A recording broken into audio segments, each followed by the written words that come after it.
Let me ask you something uncomfortable. Have you ever felt ashamed of your own thoughts? A flicker of anger you couldn't justify, a fantasy you'd never admit aloud, a jealous streak that made your stomach twist, a sudden urge to destroy what you love just to feel something real. You've buried it, haven't you? Pushed it down, labeled it bad, told yourself, that's not me, I'm better than that.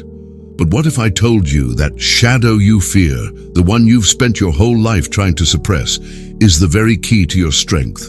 That, inside your darkness, waits your power. This is the brutal, beautiful truth of Carl Jung's shadow work, and today we're going to walk straight into that darkness, not to be consumed by it, but to reclaim what you've lost. To find the part of you that is unstoppable.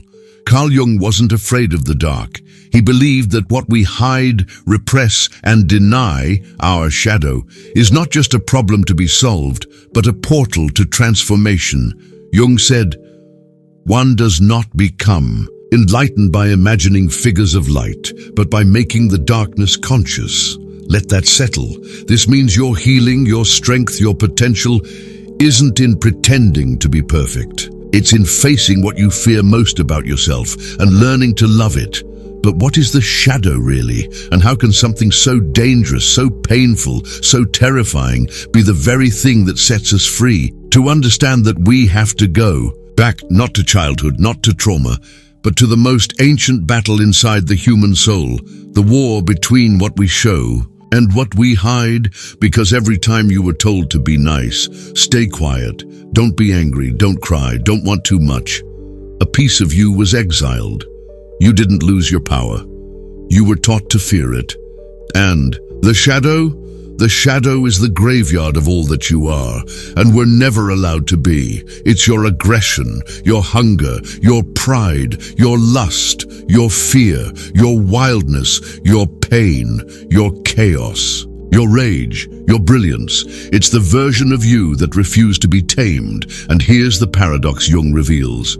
What you repress controls you, but what you confront, you command. This is where everything begins to shift. Because shadow work isn't about indulging your worst impulses. It's about owning them, so they no longer own you. It's about taking back the wheel from the part of yourself you left in the dark. So, let's go there. Let's go into the silence, into the secrets, into the shame.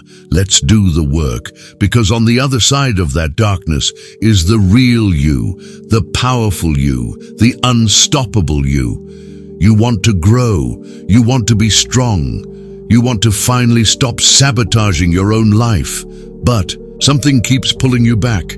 You set goals, but you procrastinate. You seek love, but push people away. You want peace, but start arguments. You want freedom, but stay stuck in old patterns. And when you fail, again, you ask yourself, what's wrong with me? Carl Jung would say, until you make the unconscious conscious, it will direct your life and you will call it fate. Let that sink in. You are not broken. You are unaware of the unconscious forces, the shadow selves you buried deep, hoping they'd disappear if you just ignored them long enough. But they didn't disappear. They grew stronger. They became the quiet voice of self-doubt, the invisible hand that ruins opportunities, the bitterness in your relationships, the hidden resentment in your smile. You've fought so hard to be a good person, but good without depth becomes brittle. It shatters under pressure. The truth is, there is no wholeness without darkness, no freedom without reckoning, no power without responsibility for the parts of you you're afraid to face. You are at war with yourself, and the more you fight your shadow, the more you lose. Here's the truth Jung teaches that no one wants to hear. Your shadow isn't evil, it's exiled. You were not born ashamed. You were taught to be. As a child, you felt anger and were told to calm down. You felt sadness and were told to be strong. You felt desire and were told to be appropriate. And over time, you learned, if I want to be loved, I must hide who I really am. So you built a mask. You became polite, respectable, controlled. You became what the world wanted you to be. at the cost of who you really are. But the parts of you that got buried didn't die. They became your shadow, whispering from the dark every time you snapped, cried, lied, ran, overate, overworked, lashed out, ghosted, or gave up. Not to destroy you, but to be seen. The shadow doesn't want control. It wants integration. It wants to be held, and the more you deny it, the louder it screams. I'll never forget the dream that broke me open. It was years ago. I had just ended a relationship that, on the surface, was perfect. But deep down, I felt trapped, like I was performing a version of myself that no longer existed. In the dream, I was in a house, my childhood home. It was dark, silent. I walked through the hallways until I reached a door I didn't recognize. I opened it, and there he was, a version of me, but twisted. Wild eyes, dirty hands. He looked starved, violent, animalistic. He didn't speak. He just stared. And suddenly I wasn't afraid. I was ashamed because I knew I had abandoned him. I woke up in tears, not because I had seen something evil, but because I had seen myself. The part of me that I had tried so hard to outgrow was the very part that held my truth. My honesty, my hunger, my instinct, my drive. I wasn't whole without him, and neither are you. If this is hitting something real in you, if you're feeling something you haven't let yourself feel in a long time, sit with it. Breathe through it. Let it rise. And if you want to keep exploring this kind of truth with me, where we don't shy away from the dark, I'd love for you to stay. Leave a comment if something resonated. Subscribe if you feel called. No pressure, just presence. Now let's go even deeper. Let's make this real. Shadow work isn't just thinking about your trauma. It's not journaling about your bad day. And it's not blaming your parents for everything wrong in your life. It's confrontation. It's standing face to face with the version of yourself you've rejected and saying, I see you, I hear you. I won't run anymore. It starts with a question. What am I afraid to admit about myself?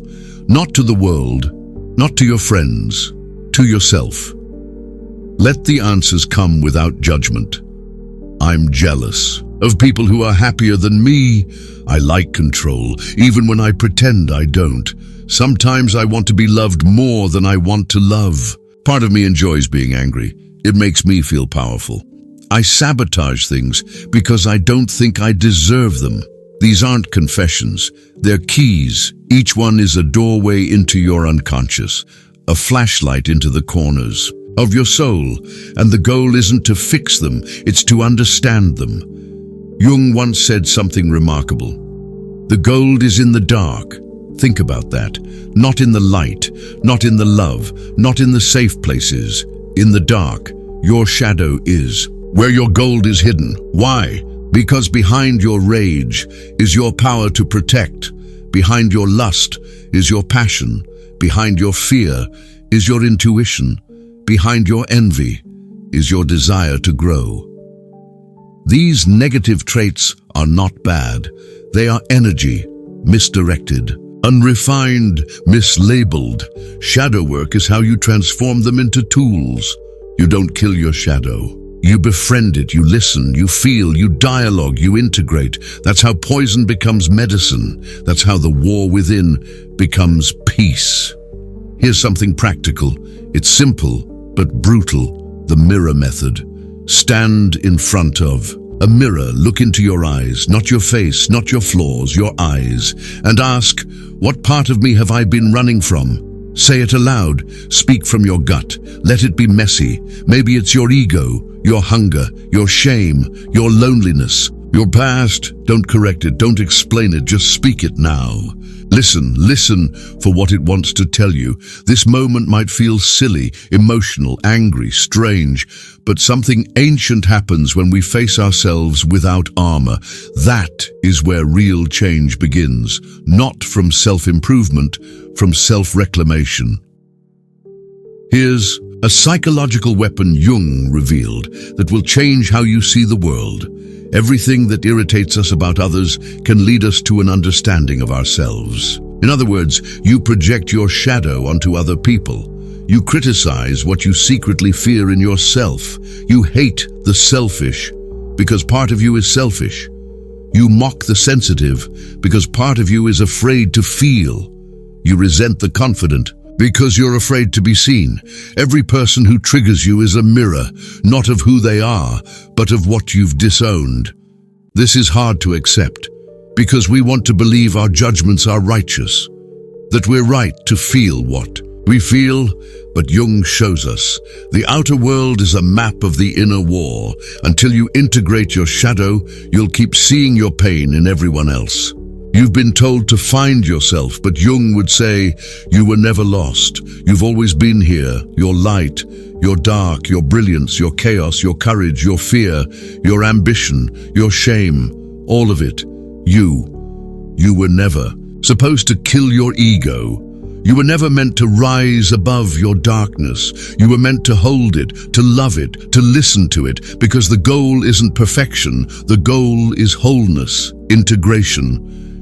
When the shadow is brought into the light, not as an enemy, but as a long-lost part of you, you stop being divided. You stop being torn between good and bad. You stop leaking your power through shame and silence. You become a force, unstoppable, not because you're flawless, but because you are no longer at war with yourself. This is what Carl Jung meant when he said, I'd rather be whole than good. And when you are whole, when you are honest, aware, integrated, you become dangerous in the best way. Let me tell you a story.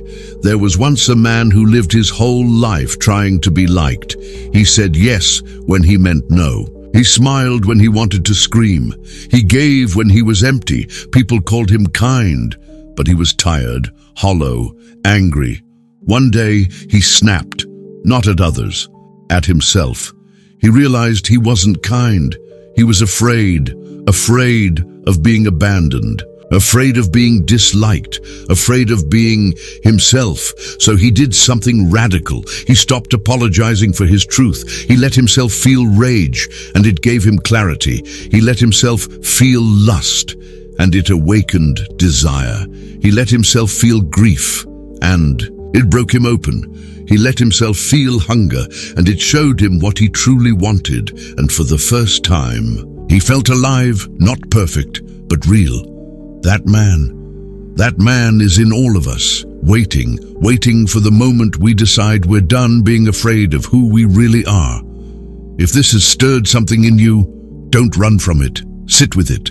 Let the tears come if they need to. Let the anger rise if it must. Let the questions haunt you. That's not weakness. That's the beginning of power. And if you want to walk this path with me through more of Jung's wisdom, more raw honesty, more philosophical fire, then stay. You can subscribe. You can like. You can comment, but more than anything, you can keep showing up for yourself, because the journey doesn't end here. This is just the door. You are not here to be perfect. You are here to be whole, and wholeness requires contradiction. You are light, and you are dark. You are strength, and you are softness. You are love, and you are rage. You are divine, and you are raw. Carl Jung didn't give us a roadmap to become saints. He gave us a mirror to become real, and here's what that mirror reflects once you have the courage to look. You are not broken because you carry darkness. You are powerful because you choose to face it. The world doesn't need more people pretending to be pure. The world needs more people brave enough to integrate their truth, because when you embrace your shadow, you stop hiding, you stop pleasing, you stop shrinking, and you start living fully, fiercely, honestly. You walk into the world, not as a persona, not as a mask, but as a force of nature.